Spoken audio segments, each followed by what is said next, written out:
Situation कैसी भी हो, लेकिन जब आप महिमा करने खुदा की आए हैं तो खुदा की महिमा आनंद के साथ होती है। खुदा की महिमा आनंद के साथ की जाती है। सब लोग अपने स्थान पर बैठ जाएं। अगला, जिन लोगों ने अपने मन की बात, अपनी प्रॉब्लम, अपनी चिंताएं आज परमेश्वर के पास जो लेकर आए हैं, जिन्होंने रख दी है उसके चरणों में, वो हाथ उठाकर गवाही दें कि मैंने आज सारा बोझ, मेरे पीछे बोले, मैंने सारा बोझ, मैंने अपने परिवार का, बिजनेस, कारोबार का, अपने घर का, अपने रिश्तों का, अपने भविष्य का, अपने बच्चों का, अपने कर्जे का, हर एक बोझ आज परमेश्वर के चरणों में रख दिया है।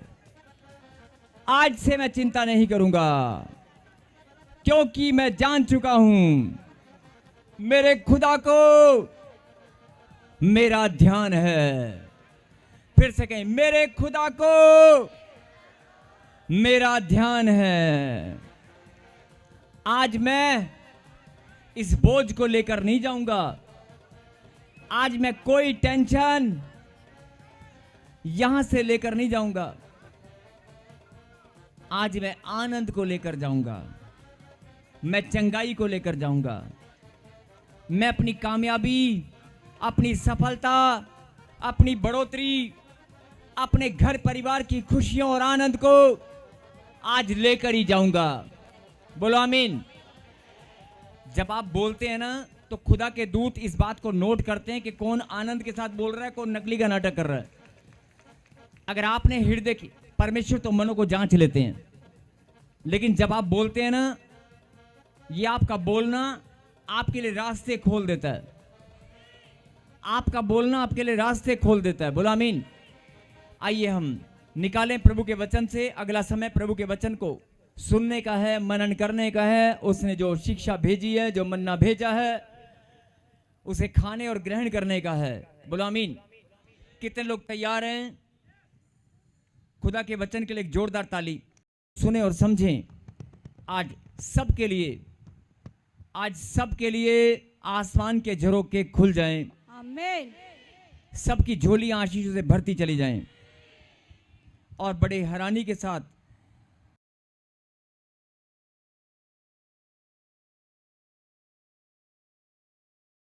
बड़ी हैरानी के साथ लोग आज अपनी अपनी गवाहियों को यहां पर देने पाए कि हाँ, मेरी भी गवाही बन गई। अच्छा, मेरी भी, हैरानी के साथ का मतलब मैं बता रहा हूं कि अच्छा, मेरी भी बन गई। मैं तो सोचा नहीं था आज बनेगी, मेरी भी बन गई। ऐसे लोग हैरान होने वाले हैं। आमीन। ऐसे लोग हैरान होने वाले हैं। अब सुने जरा ध्यान से।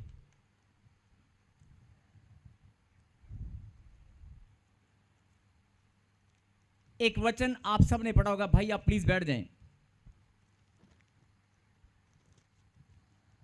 एक वचन आप सब ने पढ़ा होगा, जो नम्र और दीन है, जो नम्र और दीन है वे पृथ्वी के अधिकारी होंगे। पढ़ा आपने? मतलब नम्र लोगों को, दीन लोगों को परमेश्वर बहुत ज्यादा प्यार करते हैं, और परमेश्वर भी हमारे लिए नम्र हैं। बोलो आमीन। वो भी हमें प्यार करते हैं और वो नम्र हैं। मतलब उन्होंने अपनी कठोरता को साइड पर रख दिया है। अभी परमेश्वर का हृदय कठोर नहीं है। जैसे पुराने नियम में आपने पढ़ा होगा, परमेश्वर इजराइलियों के लिए कठोर हो जाया करता था, और बहुत सारे लंबे लंबे वर्षों तक इजरायली लोग गुलामी में चले जाते, ताड़ना में, पीड़ाओं में चले जाते, हार का सामना करते और सब कुछ लूट पीट जाता था। ऐसे परमेश्वर ने इजरायलियों को बहुत लंबे लंबे समय तक अपना हृदय उनके प्रति कठोर करके रखा। लेकिन यीशु मसीह ने अपने बलिदान के द्वारा 2025 साल से और आज तक 2025 साल हो चुके हैं। मतलब जब से यीशु मसीह ने अपना बलिदान दिया, ध्यान से सुने, 2025 साल पहले यीशु मसीह हमारे लिए बलिदान हुए, क्रूसिफिकेशन हुआ। तब से लेकर आज तक परमेश्वर ने अपने हृदय को विनम्र बना रखा है। एक पल भी उसने कठोरता नहीं दिखाई। कठोरता का स्पेसिमन हो सकता है कोई मनुष्य को समझाने के लिए अलग अलग जगह पर छोटी मोटी विपत्ति आ जाती हैं, लेकिन वो समझाने के लिए होती हैं। जैसे जल प्रलय परमेश्वर ने कठोरता के साथ दिखाया था और सब कुछ तहस नहस हो गया था,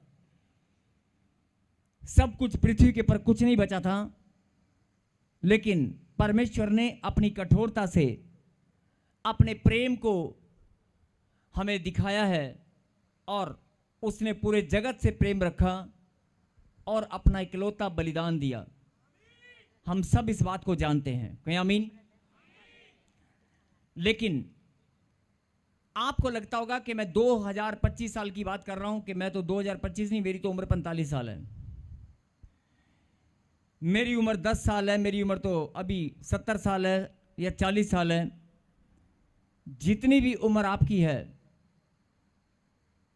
जितने भी वर्ष के आप हैं, जब से परमेश्वर को आपने ग्रहण किया है, जब से सच्चाई आपके जीवन में आई है, जब से अनुग्रह की दृष्टि आप पर हुई है, तब से और पहले का जीवन दोनों में आप अंतर देखना, पहले के जीवन में आप अंतर देखना, आपको हो सकता है अपने जीवन में परमेश्वर की कठोरता दिखाई देगी, लेकिन वो भी कठोरता नहीं है, वो परमेश्वर की योजना है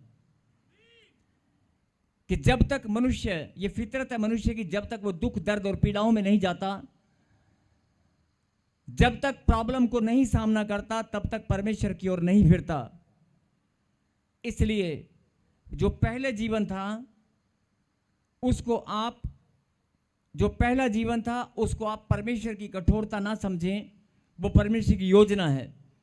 लेकिन अगर आपको कठोरता दिखाई देती है तो फिर आपको परमेश्वर का प्रेम भी दिखाई देगा, जब से परमेश्वर के नाम को आपने अपने जीवन में ग्रहण किया है। बोलो आमीन। जब से यीशु मसीह को आपने मुक्तिदाता उद्धारकर्ता स्वीकार किया है, तब से आपने अपने जीवन में परमेश्वर के प्रेम को बढ़ता हुआ देखा होगा। जिन्होंने बढ़ता हुआ देखा है वो ताली बजाकर धन्यवाद कर रहे हैं। और अब ये वचन जो परमेश्वर ने आपके लिए भेजा है, इसमें कठोरता और प्रेम का क्या लेना देना है? परमेश्वर की कठोरता और परमेश्वर की दया और परमेश्वर के प्रेम का यहां पर क्या संदर्भ है? आइए हम देखते हैं वचन से।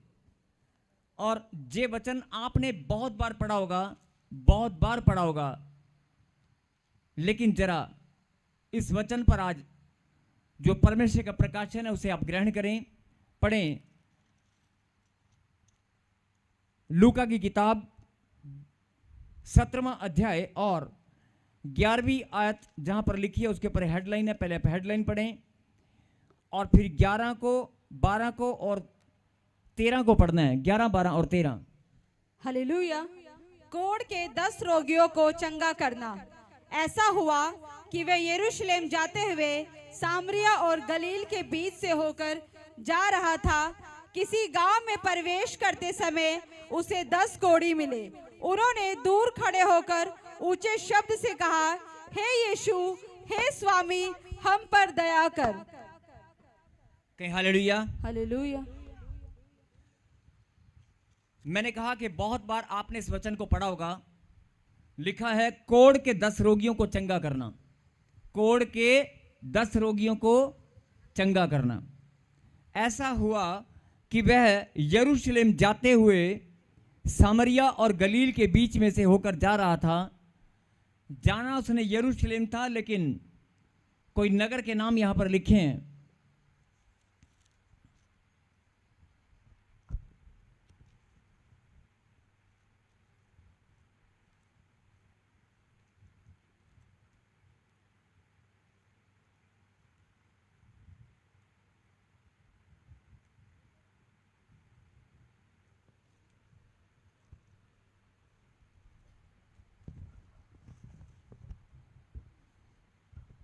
फिर से कहें हालेलुया। हालेलुया। जाना उसने यरूशलेम था, लेकिन सामरिया और गलील के बीच में से होकर वो जब जा रहा था, तो आप सब जानते हैं कि यीशु मसीह का नाम, जब यीशु मसीह कहीं से भी जाया करता किसी भी नगर से, तो लोग भीड़ की भीड़ उसके पीछा करती थी, भीड़ की भीड़ उसके पीछे हो लेती। और जैसे ही लोगों को पता चला कि यीशु मसीह आने वाला है, यीशु मसीह सामने से जा रहा है, तो क्या हुआ, किसी गांव में प्रवेश करते समय उसे 10 कोड़ी मिले। कितने कोड़ी? 10 कोड़ी। कितने कोड़ी? 10 कोड़ी।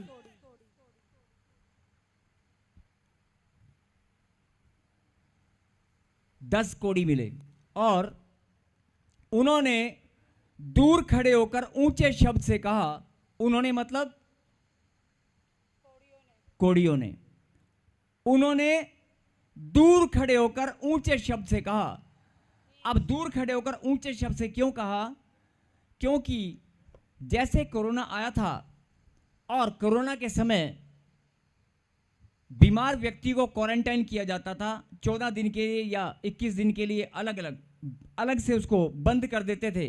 तो पुराने समय में कोड़ियों को, यहां पर लोग कहेंगे 10 कोड़ी क्यों थे? क्योंकि इधर सब ध्यान से सुने, क्योंकि जो कोड़ी थे, कोड़ी, ये 10 के 10 इकट्ठा कैसे हो गए? 10 के 10 कोड़ी इकट्ठा कैसे हो गए? आपने पढ़ते हुए शायद आपके दिमाग में क्वेश्चन आया होगा कि 10 कोड़ी एक साथ इकट्ठा कैसे हो सकते हैं और इकट्ठा रह कैसे सकते हैं? क्योंकि पुराने समय में उनको जितने भी कोड़ी होते थे, गांव गांव से, कस्बे कस्बे से, शहर शहर से, गली मोहल्ले से, घर घर में से ढूंढ ढूंढ कर उनको निकाला जाता था। और कोड़ियों को निकालकर शहर से दूर किसी पहाड़ी पर, किसी गुफा में या किसी अलग स्थान पर उनको रखा जाता था और उनका दायरा सीमित कर दिया जाता था कि ये तेरा दायरा है, और इस दायरे से या इस चट्टान से तू आगे नहीं आएगा, इस दायरे से तू आगे नहीं आएगा। अब इसलिए वो 10 कोड़ी एक साथ इकट्ठा थे, क्योंकि पुराने समय में कोड़ियों को निकालकर अलग से रख दिया जाता था। तो जब उन्होंने यीशु मसीह को वहां से जाते हुए देखा, नजदीक किसी रास्ते से जाते हुए देखा, तो क्या लिखा? उन्होंने दूर खड़े होकर, ये दूर खड़े होने का मतलब क्या है? उन्होंने दूर खड़े होकर, क्योंकि वो नजदीक नहीं जा सकते थे, क्योंकि वो नजदीक नहीं जा सकते थे। और दूसरी बात, उन्होंने दूर से ही अपने विश्वास को प्रेजेंट किया कि जब तक नजदीक जाएंगे, हो सकता है यीशु मसीह किसी और दिशा में ना मुड़ जाए, जब तक हम भागकर नजदीक पहुंचे। उन्होंने दूर से ही चलाना शुरू कर दिया, क्योंकि देखा किसको था? देखा किसको था? यीशु मसीह को। यही बात आपको समझनी है कि अगर आपको यीशु मसीह दिखाई देता है, तो फिर आप कहीं भी खड़े हो, आप कनाडा में हो, अमेरिका में हो, आप दुबई में हो, किसी भी कंट्री में हो, आप छत्तीसगढ़ में हो, रांची में हो, गुमला में हो, आप J&K में हैं, आप पठानकोट में हैं, पंजाब के किसी कोने में हैं, हिंदुस्तान के महाराष्ट्र में किसी भी कोने में, तमिलनाडु में, अगर आप कहीं भी हैं, आपको अगर मालूम है कि यीशु मसीह का अभिषेक कहां पर है, आपको मालूम है कि यीशु मसीह की उपस्थिति कहां पर है, आप दूर से ही, आप अगर ताजपुर चर्च में आना चाहते हैं, प्रॉफेट भींदर सिंह मिस्ट्री में आना चाहते हैं, आपको मालूम है कि यहां पर यीशु मसीह का आत्मा यहां मंडलाता है। हालेलुया। यीशु मसीह यहां पर मौजूद है। अगर आपकी और आप भी किसी कोड है, यीशु, हे स्वामी हम पर दया कर, अगर आपने विश्वास के साथ, आपने विश्वास के साथ, कितने भी दूर आप खड़े हैं, कितनी भी दूरी आपकी, कितनी भी दूर आप खड़े हैं, और कितनी भी बड़ी बीमारी से आप पीड़ित हैं, कोड़ एक ऐसी चीज होती है जिसको दूषित समझा जाता था, और अशुद्ध लोगों की गिनती में वो आते थे, और उनका खाना पीना, उनका हुक्का पानी सब कुछ बंद करके नगर से निकाल दिया जाता था, जिसको समाज दुत्कार दे। आज आपके परिवार के लोग, आपके घराने, आपके समाज के लोग आपको भी दुत्कारते हैं, आपको भी गंदी नजर से देखते हैं, आपको भी अपमान महसूस होता है, आपको भी ताने मारे जाते हैं, आपको भी लगता है कि यार मेरे रिलेटिव, मेरे परिवार के लोग मेरी कदर नहीं करते, मेरी इज्जत नहीं करते। आप अपने आप को अपमानित महसूस करते हैं। आपका जीवन कैसा भी हो, आपका जीवन कैसा भी हो, लेकिन आपको यीशु मसीह यहां पर क्या बता रहे हैं कि जैसे उन कोढ़ियों ने दूर से मुझे पुकार कर कहा, हे यीशु, हे स्वामी, हम पर दया कर। अगर तू भी मेरी बेटी कैसे भी अपमान से घिरी है, कैसे भी कहीं भी किसी भी परिस्थिति में तू खड़ी है, जैसे वो कोढ़ी कहीं पर खड़े थे, अगर तू कहीं भी किसी भी स्थान से मुझे पुकार लेगी, मैं तेरी पुकार को सुनूंगा। जैसे उन्होंने कहा था, हे यीशु, हे स्वामी, मुझ पर दया कर। ऐसे जब तू पुकारेगी, बहुत सारे लोग कहते हैं 4 साल हो गए मुझे, 5 साल हो गए चर्च में आते हुए, प्रार्थना करते हुए, लेकिन मेरी प्रार्थना सुनी नहीं गई। तो परमेश्वर आपको बताना चाहते हैं, अगर तेरी प्रार्थना में विश्वास है, अगर तेरी प्रार्थना में दम है और तेरे मन की सच्चाई से तू मुझे पुकार रही है ना, अगर वो कोढ़ियों को परमेश्वर पहले से नहीं जानते थे, वो कोढ़ियों को परमेश्वर ने पहले कभी नहीं देखा, लेकिन उन कोढ़ियों के विश्वास के द्वारा, उनके मन की बातों से, उनके मन को जांच कर परमेश्वर ने उनके विश्वास को देखा और उनकी पुकार को सुना। और आगे क्या हुआ सुनेंगे। जब कोढ़ियों ने पुकारा, और ध्यान से सुने, वो कोढ़ी कौन थे? वो कोढ़ी वो थे जिनको समाज ने दुत्कार कर अलग से रख दिया था, जिनको नगर से निकाल दिया था, जिनकी समाज में कोई कदर नहीं थी, जिनको लोग अशुद्ध मानते थे। आज बहुत सारे लोग आपको भी गलत नजर से अशुद्ध मानते हैं या गलत नजर से आपको देखते हैं, आपका सम्मान नहीं है, तो घबराने की जरूरत नहीं है। परमेश्वर बोलता है कि तेरी पुकार को मैं सुनूंगा। बोलो आमीन। आमीन। हे यीशु, हे स्वामी, हम पर दया कर। और 14 पढ़ेंगे। 14 उसने उन्हें देखकर कहा, जाओ और अपने आप को याजकों को दिखाओ। और जाते ही जाते वे शुद्ध हो गए। तब एक 14 फिर से पढ़ बेटे दोबारा। उसने उन्हें देखकर कहा, जाओ और अपने आप को याजकों को दिखाओ। और जाते ही जाते वे शुद्ध हो गए। तब उनमें से बेटे मैंने सिर्फ 14 बोला, 1 मिनट। जब मैंने बोला 14 तो बेटे 14 पढ़। फिर से कहीं हालेलुया। हालेलुया। अभी आपने सुना कि यीशु मसीह यरूशलेम जाते हुए किसी नगर का नाम आया, यरूशलेम जाते हुए किसी नगर में से होकर निकला, और उस नगर में एक ऐसा स्थान था जहां पर कुछ कोढ़ी इकट्ठा थे। और कोढ़ी एक जगह पर 10 के 10 कैसे हो गए मैंने आपको बता दिया, क्योंकि उन कोढ़ियों को नगर से निकालकर एक स्थान पर इकट्ठा रखा गया था। लेकिन पुकारने वाले 10 के 10 कोढ़ी थे जिन्होंने यीशु मसीह को पुकारा। वो 10 के 10 कोढ़ी थे, क्योंकि उनके पास कोई और रास्ता नहीं था। ध्यान से सुने, उनके पास कोई और रास्ता नहीं था।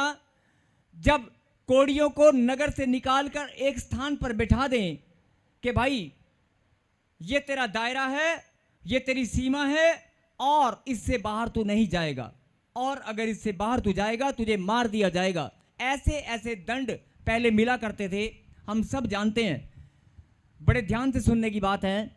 10 कोढ़ी एक स्थान पर इकट्ठा थे।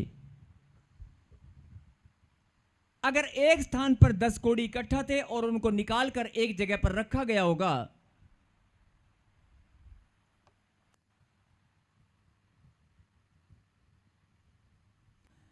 तो आप समझने की कोशिश करें कितने लंबे समय से, ध्यान से सुनना, बड़े ध्यान से सुनना, कितने लंबे समय से वो कोढ़ी इकट्ठा होंगे।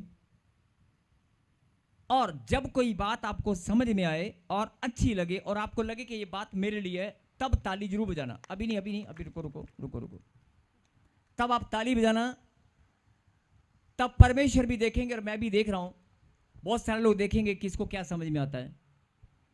मैंने कहा ना, ये वचन आप बहुत बार पढ़ चुके हैं, लेकिन इसमें गहरी बात कि आप 10 कोढ़ियों की ओर आपने ध्यान दिया कि 10 कोढ़ी एक जगह पर इकट्ठा थे, और उन कोढ़ियों ने एक साथ इकट्ठा होकर जब यीशु मसीह को आते हुए देखा, दूर से ही लिखा, क्या लिखा यहां पर,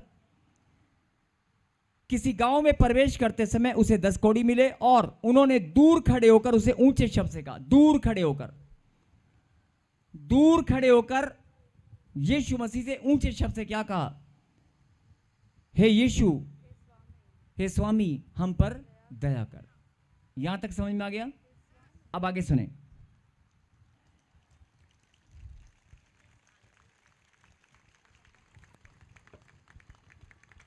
हालेलुया।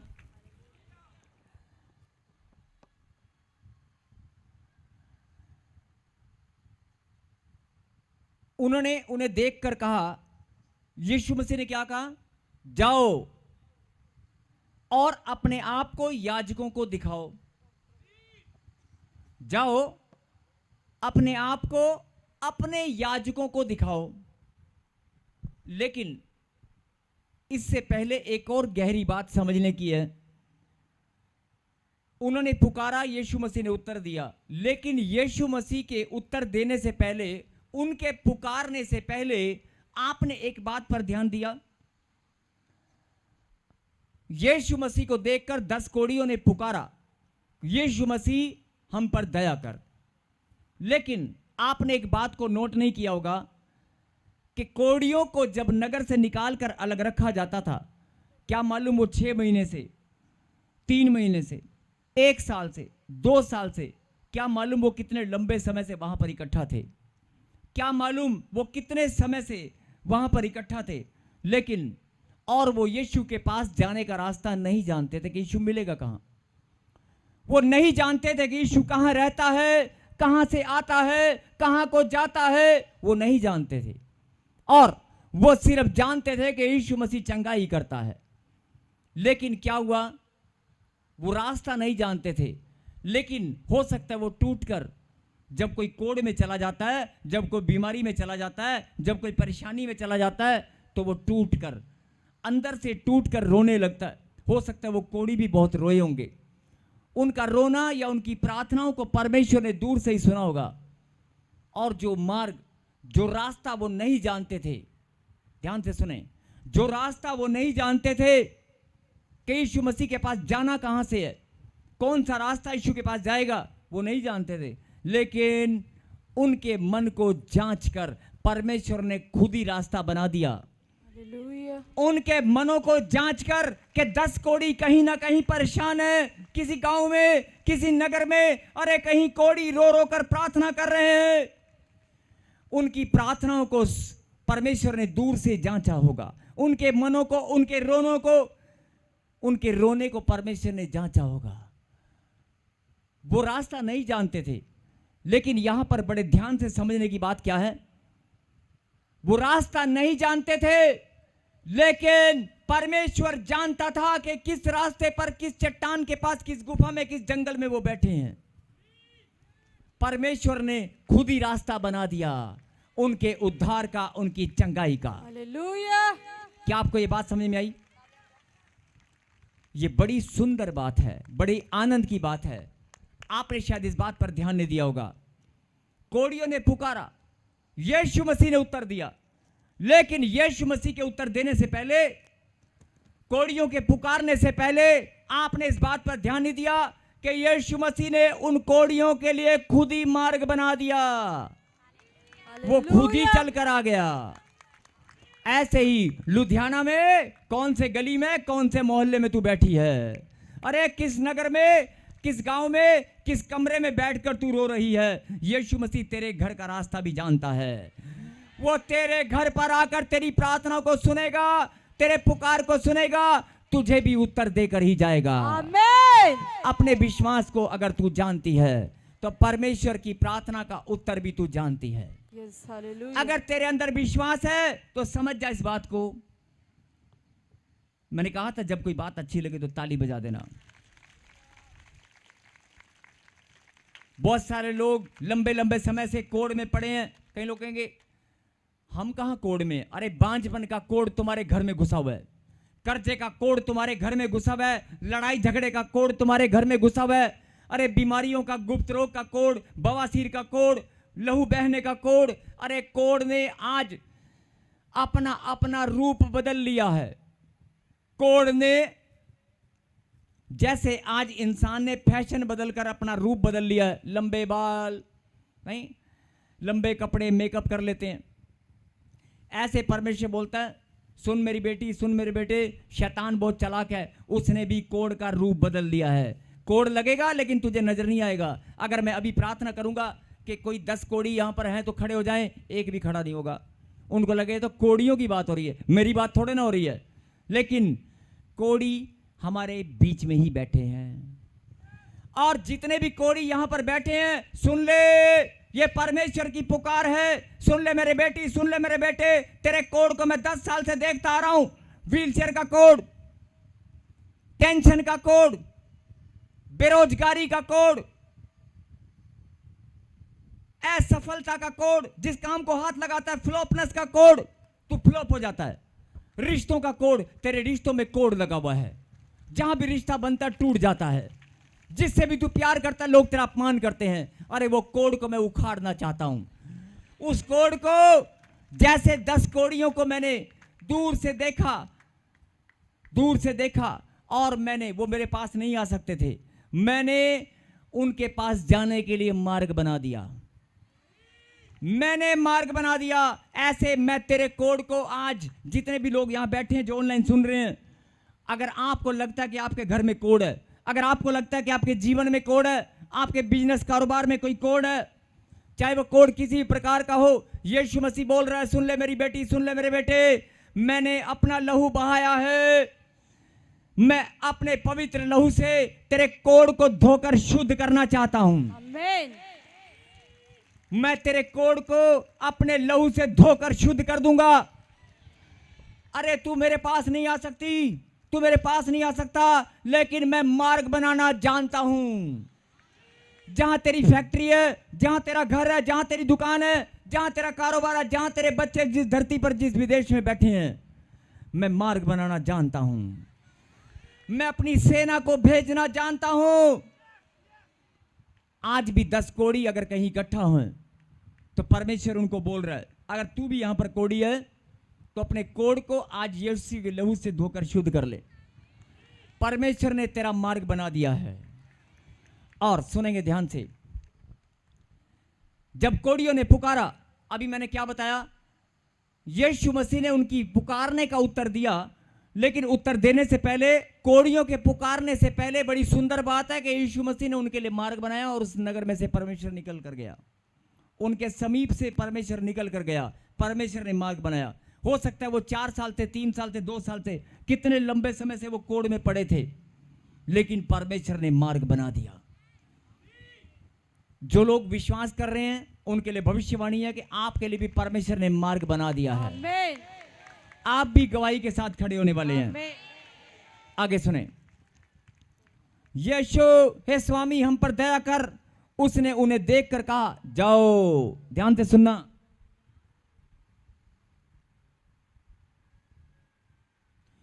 उसने उन्हें देखकर कहा, जाओ, अपने आप को याजकों को दिखाओ।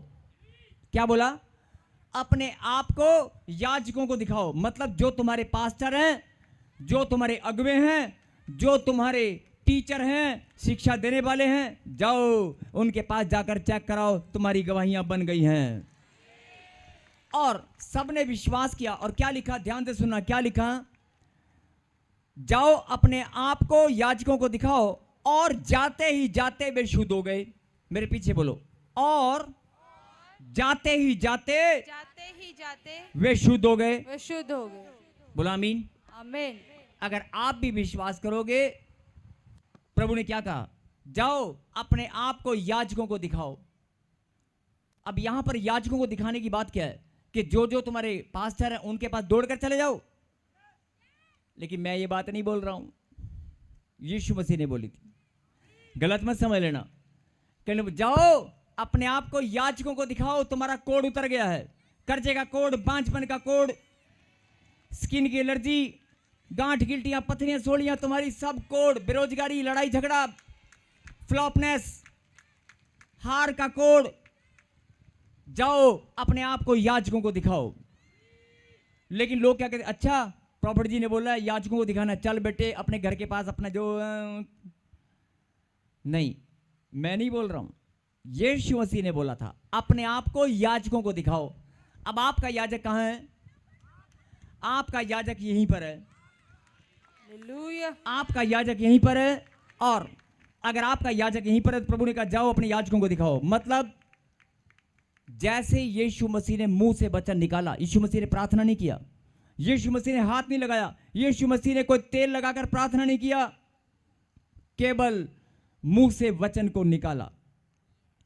यीशु मसीह के मुंह से जैसे ही वचन निकला, जाओ अपने आप को याजकों को दिखाओ, मतलब तेरी गवाही बन गई है, जाके नाच कर अपनी गवाही दे। जा, तेरी गवाही बन गई, जाकर अपनी गवाही दे। यीशु मसीह ने जब मुंह से निकाला कि अपने आप को याजकों को दिखाओ, और लिखा है जाते ही जाते रास्ते में ही वो चंगे हो गए। जब यीशु मसीह ने मुंह से वचन निकाल दिया तो गवाही तो बनेगी, बनेगी ना। अब जरा ध्यान से सुनना, जाते ही जाते वे शुद्ध हो गए, तब उनमें से एक यह देख कर कि मैं चंगा हो गया हूं। जाते जाते सारे शुद्ध हो गए, लेकिन एक ने क्या किया, एक ने देखकर कि यार मैं चंगा हो गया हूं, मेरा कोढ़ चला गया है, अरे वाह मेरी तो सारी स्किन साफ हो गई है, हाँ मैं तो बिल्कुल चंगा हो गया हूं, मैं तो गोरा चिट्टा हो गया हूं। उसको खुशी और आनंद से वो इतना भर गया, वो भूल गया मेरा याजक कहाँ है, और उसने अपने कदम कहां बढ़ाए मालूम है? क्या लिखा है यहां पर पढ़ें। तब उसमें से एक यह देखकर कि मैं चंगा हो गया हूं, ऊंचे शब्द से परमेश्वर की बड़ाई करता हुआ लौटा। ऊंचे शब्द से परमेश्वर की बड़ाई करते हुए लौटा। हालेलुया। ऊंचे शब्द से परमेश्वर की बड़ाई करते हुए लौटा। अब क्या आप ऊंचे शब्द से परमेश्वर की बड़ाई करना चाहते हैं? यस। मतलब आप गवाही देना चाहते हैं? यस। तो आज वचन को सुनते ही आपका कोढ़ भी चला गया है। आमीन। और क्या लिखा, और यीशु के पांव पर मुंह के बल गिरकर उसका धन्यवाद करने लगा, और वह सामरी था। मतलब वो दौड़ कर आया और आकर यीशु मसीह के पास आकर गिरा मुंह के बल, आनंद के साथ भर के, और बोलता है प्रभु मैं चंगा हो गया। वो उछल कर नाचते हुए वापस आया, उछल उछल कर। ओए 10 साल का 15 साल का मेरा कोढ़ था, देखो चला गया, वो चला गया। जैसे बछड़ा कूदता है ना, समझे, खुशी के मारे, ऐसे लिखा कि वो भी उछलता हुआ कूदता हुआ इतना उल्लास के साथ, इतना खुशी के साथ परमेश्वर के पास आया, और घुटनों के बल उसके पांव में गिरा, और यीशु के पांव में मुंह के बल गिरकर उसका धन्यवाद करने लगा कि थैंक यू लॉर्ड। धन्यवाद करने लगा, थैंक यू लॉर्ड। जितने आज धन्यवाद कर रहे हैं उनकी भी गवाही बन गई है। आमीन। मैंने कहा जितने आज धन्यवाद कर रहे हैं उनकी भी गवाही बन गई है।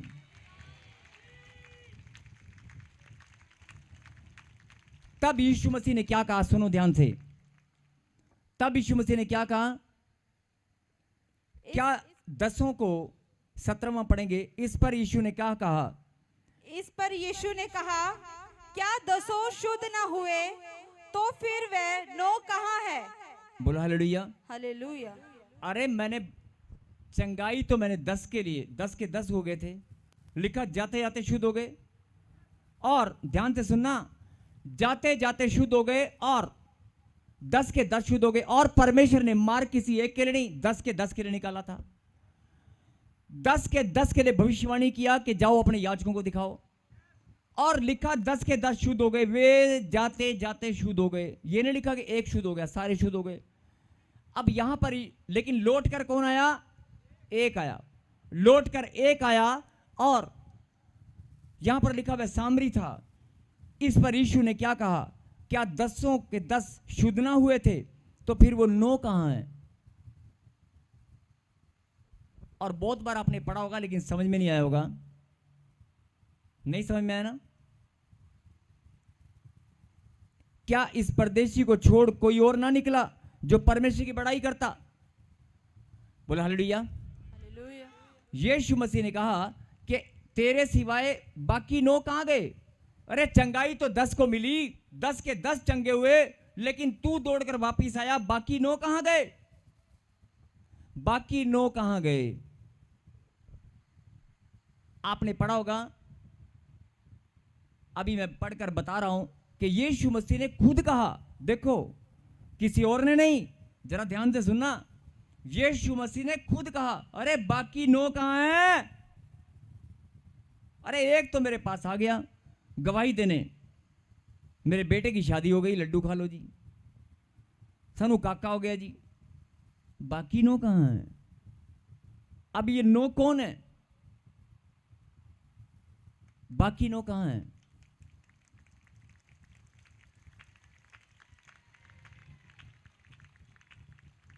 और प्रभु ने क्या कहा? क्या इस परदेशी को छोड़ कोई और ना निकला जो परमेश्वर की बड़ाई करता? तब उसने उनसे कहा, उठकर चला जा, तेरे विश्वास ने तुझे चंगा किया। बोलो आमीन। आमीन। अब जो समझने की बात है जरा ध्यान से सुनना, इसके बाद हम प्रार्थना करेंगे। जो ऑनलाइन देख रहे हैं, कोढ़ी किसी स्थान पर इकट्ठा थे और 10 थे। वो परमेश्वर को नहीं जानते कि परमेश्वर कहां मिलेगा, उसकी ओर जाने का मार्ग कहां है। लेकिन उनकी प्रार्थनाएं, उनकी भावनाओं को, उनके मनों को जांचकर परमेश्वर ने एक दिन तय किया कि मैं उनके पास से निकलूंगा। उनके लिए मार्ग बना दिया। और जब उन्होंने यीशु मसीह को आते हुए देखा तो वह चिल्लाए, सबके सब चिल्लाए कि यीशु मसीह, हे स्वामी हम पर दया कर।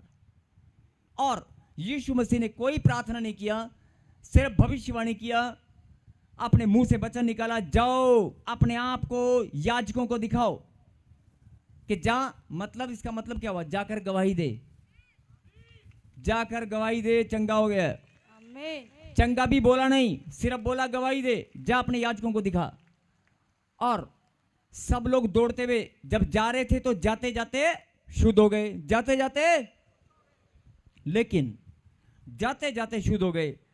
लेकिन उनमें से एक वापस आया और बड़े खुशी के साथ परमेश्वर के पांव में गिरा और उसने कहा कि प्रभु मैं धन्यवाद करता हूं। उसने धन्यवाद किया और परमेश्वर ने कहा, क्या 10 शुद्ध ना हुए थे? अरे सब के सब तो चंगे हुए थे, तो बाकी 9 कहां हैं? और फिर प्रभु ने कहा, जा तेरे विश्वास ने तुझे चंगा किया।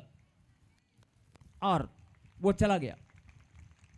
अब आपको ये बात समझ में आ गई कि अगर आप कहीं भी किसी स्थान पर कभी कहीं भी पुकार रहे हैं यीशु मसीह को, आप यीशु मसीह के पास रास्ता नहीं मालूम है आपको कि यीशु मसीह कहां मिलेगा, तो मैं आपको एक रास्ता बता रहा हूं कि Tajpur church profit Bajinder Singh ministry में जब आप आएंगे, हालेलुया, जब आप आएंगे आपकी आत्मा गवाही देगी कि यीशु मसीह यहां पर है।